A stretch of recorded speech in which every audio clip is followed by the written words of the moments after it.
అంశం పైన ప్రస్తుతం మనతో పాటు వినోద్ నాయక్ ఉన్నాడు. నిరుద్యోగ జేఏసీ తరపున గత కొంతకాలం మాట్లాడుతూ ఉన్నారు. ఈరోజు ప్రభుత్వం ఒక ప్రకటన చేసింది. ఏదైతే ఉద్యోగస్తులు ఉన్నారో వాళ్ళ ఏది రిటైర్మెంట్ ఏజ్ను 61 నుండి 62కి చేసే ప్రయత్నం చేస్తూ ఉన్నట్లు తెలుస్తూ ఉంది. నిజంగా ఇట్లా జరిగితే ఎట్లుంటుంది? ప్రభుత్వం తరపున ఉద్యోగస్తులు కావచ్చు, నిరుద్యోగస్తులు కావచ్చు, ఎట్లా స్పందిస్తారు? ఇవి నిరుద్యోగులకు అన్యాయం చేసే ఉపాయమే తప్ప ప్రభుత్వానికి లాభము చేకూర్చే ఉపాయమే తప్ప నిరుద్యోగుల అంశాలపై చర్చలు కానీ, వాళ్ళకు నోటిఫికేషన్ ఇద్దామని కానీ, వాళ్ళ ఉద్యోగాల భర్తీ చేద్దామని కానీ అలాంటి ఆలోచన అనేది ప్రభుత్వానికి లేదు. ఈ విధంగా వయసు రీత్యా పెంచుకుంటా పోతే వాళ్ళకు వచ్చే దాంట్లో బెనిఫిట్లు ఈ నిరుద్యోగులకే కల్పిస్తే వాళ్ళకు ఒక ఉపాధి అవకాశం వస్తుంది కదా. నిరుద్యోగులు ఒక స్టేజ్ నుంచి ఇంకో స్టేజ్కి తగ్గిపోతారు కదా. ఇప్పుడు రిటైర్మెంట్ ఏజ్ మీరు అంటున్నారు పెంచుతామని, ఇక్కడ ఏజ్లు తగ్గిపోతున్నాయి కదా. వీళ్ళకు వాళ్ళకి ఎగ్జామ్కి అవకాశం లేకుండా పోతుంది కదా. మరి ఈ నిర్ణయం ఎందుకు? గతంలో కేసీఆర్ ఇదే నిర్ణయం తీసుకుని 59 నుండి 61కి వేసిండు. ఇప్పుడు రేవంత్ రెడ్డి 61 నుండి 62కి వేయబోతా ఉన్నాడు. దీనివల్ల ప్రభుత్వానికి లాభం ఉంటుందని చెప్తా ఉన్నాడు. ఎట్లాంటి లాభం ఉంటుంది? ఏం లేదు, గవర్నమెంట్ ఎంప్లాయీలని పట్టుకోవాలి, వాళ్ళని మోటివేట్ చేయాలి.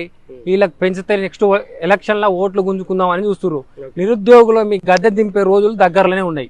ఎందుకంటే ఇప్పుడు నిరుద్యోగులు అనే వాళ్ళు ఫైర్ మీద ఉన్నారు. వాళ్ళకు ఉపాధి అవకాశాలు లేక విలేజ్ నుంచి వచ్చి పట్టణ ప్రాంతాల్లో వచ్చి లైబ్రరీలో జాయిన్ అయ్యి ఈరోజు కళ్ళు కాయలు కాసే విధంగా చదువుతుంటే నువ్వు వయసు పెంచుతావు అంటావు.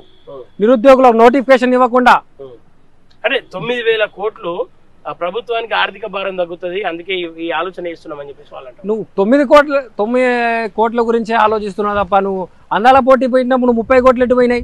9,000 కోట్లు. 9,000 కోట్లు. మరి వాళ్ళని ఎందుకు వాళ్ళ మీద ఖర్చు చేయాల్సి వస్తుంది?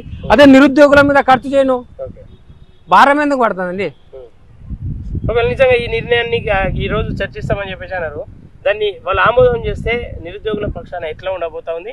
ఉద్యోగస్తులు కూడా కొంత వ్యతిరేకత చూపిస్తా ఉన్నారు. సార్ మీరు చూస్తూనే ఉన్నారు, వారు నిరుద్యోగుల అంశం పైన ఎలాంటి చర్చలు లేదు. గత ప్రభుత్వం 2024 నుంచి 25 వరకు 15 నెలలు కావస్తున్నా జాబ్ క్యాలెండర్ ఎస్సీ వర్గీకరణ అని డిలే చేసుకుంటూ వస్తున్నారే తప్ప వాళ్ళు కాలం పోతుందే తప్ప వాళ్ళు ఆలోచన అనేది విద్యార్థుల మీద కానీ నిరుద్యోగుల మీద కానీ లేదు. ఈ అంశాన్ని తీయకుండా వాళ్ళు వయసు పెంచుతున్నాం, ఆర్టీసీ వాళ్ళు ఉద్యోగాలు చేస్తే వాళ్ళకి బెనిఫిట్లు కల్పిస్తామని వాళ్ళని మభ్యపెట్టడమే ఉండదు తప్ప ఈ నిరుద్యోగులకు ఎలాంటి ఉపయోగం లేదు ఈ ప్రభుత్వం ద్వారా. ఈ ప్రభుత్వం ఏమన్నా చేస్తుంది ఈ ఎలక్షన్లో కానీ, అదేవిధంగా మాకు నోటిఫికేషన్ ఇస్తుంది, మెయిల్ రావాల్సిన నోటిఫికేషన్ కావచ్చు. ఎస్సీ వర్గీకరణని ఆగినాం, ఇప్పుడైనా ఇస్తున్నాం. June 2 వరకు వెయిట్ చేసినాం. ఇందిరా పార్క్ దగ్గర ధర్నా చేసినాం, గాంధీ హాస్పిటల్ నిరసనలు పెట్టినాం, ఆమరణ నిరాహార దీక్ష కూడా చేసిర్రు. ఇవన్నీ ఉద్యమాల్ని మీ క్రియాశీలక పాత్ర పోషించిన తెలంగాణ నిరుద్యోగులకి ఇప్పుడు అన్యాయం జరుగుతుంది. మరో తెలంగాణ ఉద్యమానికి సంసిద్ధం అవుతారు. ఎందుకు గారండి? నువ్వు వయసు పెంచుకుంటావు, ఇక్కడ వయసు తగ్గుతుంది, వీళ్ళకు నెక్స్ట్ నోటిఫికేషన్లో అవకాశాలు లేకుండా పోతున్నాయి. ఇప్పుడు వాళ్ళకు ఏజ్ రిలాక్సేషన్ పోతుంది.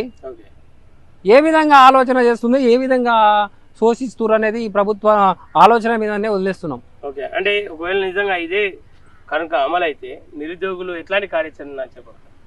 ఈ కార్యాచరణ అనేది మరో తెలంగాణ ఉద్యమానికి దారితీస్తుంది. ఈ కార్యాచరణని నిరుద్యోగులే ఈ రోజు తెలంగాణలో ఏ విధంగా సాధించుకున్నారో, తెలంగాణ సాధనలో నిరుద్యోగులు ఏ విధంగా కష్టపడ్డారో, తెలంగాణ విద్యార్థులు ఏ విధంగా కష్టపడి తెలంగాణను సాధించుకున్నారో, అదేవిధంగా మా ఉద్యోగాలను కావచ్చు, మా ఉద్యోగ అవకాశాలు కావచ్చు, మా నోటిఫికేషన్లు కావచ్చు, అదేవిధంగా కొట్లాడి ఈ ప్రభుత్వాన్ని గద్దె దింపే రోజులు కూడా వస్తుంది. గత ప్రభుత్వం చేసిన తప్పిదాలే ఈ ప్రభుత్వం కూడా చేస్తుంది. ఇప్పుడు రానున్న 17 నెలల్లో కూడా ఈ ప్రభుత్వం ఎలాంటి నోటిఫికేషన్ ఇవ్వలేదు. అంటే దీనికోసం ఉద్యోగస్తుల మద్దతు కూడా ఏమైనా కూడగట్టుకునే అవకాశం? 100% వాళ్ళు మాకు మద్దతు ఇవ్వాలండి. ఎందుకు ఇవ్వరు? వాళ్ళ పిల్లలు లాంటి వాళ్ళం మేము. ఇప్పుడు మా జనరేషన్ అనేది చాలా వెనుకబడిపోతుంది. వాళ్ళ వల్ల మాకు ఉద్యోగ అవకాశాలు కోల్పోతున్నాం. అందరినీ గ్యాదర్ చేసాం, కుల సంఘాలను, లెఫ్ట్ సంఘాలను, ఉద్యోగ సంఘాలను అందరినీ గ్యాదర్ చేసుకుని దీని మీద కష్టపడతాం. మాకు ఉద్యోగాలు వచ్చే వరకు దీని మీద పోరాటం ఆపే ప్రసక్తే లేదని ఈ సందర్భంగా తెలియజేసుకుంటున్నాం. విదేశాల్లో ఉన్నత విద్యను చదువుకోవాలని అనుకుంటున్నారా? అయితే వెంటనే ఫ్లైగ్రాడ్ ఓవర్సీస్ ఎడ్యుకేషన్ కన్సల్టెన్సీని సంప్రదించండి. మీ విదేశీ కలలను సాకారం చేసుకోండి. ఫ్లైగ్రాడ్